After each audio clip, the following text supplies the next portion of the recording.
Mikä tekee näistä muumikirjoista sopivia kouluopetukseen?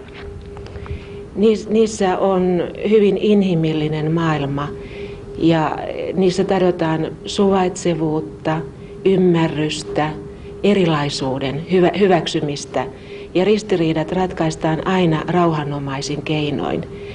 Et siellä on hyvin paljon elämää säilyttäviä arvoja ja olisi suotavaa, että mahdollisimman moni voisi lukea juuri näitä kirjoja. Tämä päivä on laulun päivä.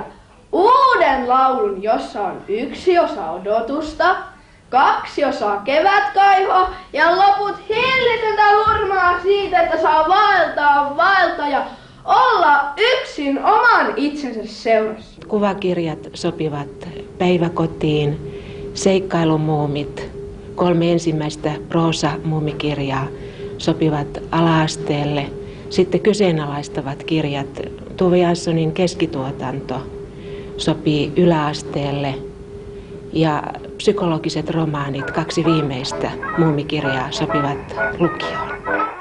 On Muumilaaksossa talo, jossa palaa iso valo. Ja valon alla on muumiperhe verraton. Muumien pelkona on vain mörkö